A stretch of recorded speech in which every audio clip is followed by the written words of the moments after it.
Epstein files आणि Adani files उघडायला नकोत म्हणून अमेरिकेसोबत ट्रेड डील केली असे आरोप केले जात आहेत. कारणे काहीही असो, पण ट्रम्पला नाराज न करण्याच्या अभियानात भारतातील शेतकऱ्यांचा बळी जाणार हे नक्की.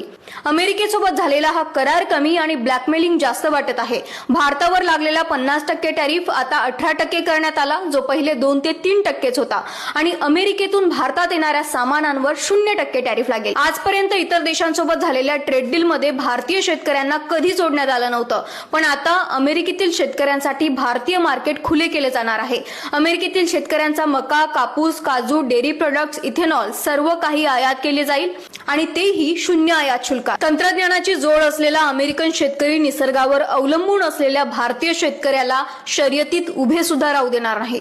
अमेरिकन शेतकरी बिझनेसमॅन आहे आणि तो अख्खे मार्केट खाऊन टाकेल. अमेरिकन शेतकरी धोक्यात आला तर ते सरकार त्यांना मदत पुरवते, सबसिडी देते, आणि तेच भारतीय शेतकऱ्याच्या मरणाच्या बातम्या रोज काढी येतात आणि त्यावर सरकार असले जीवघेणे करार आमंत्रित करते. हा करार जर शेतकऱ्यांना ओढत असेल तर अमेरिका सरकारला ब्लॅकमेल करत आहे हे स्पष्ट होईल, पण यामध्ये बळी मात्र भारतीय शेतकऱ्यांचा जाईल.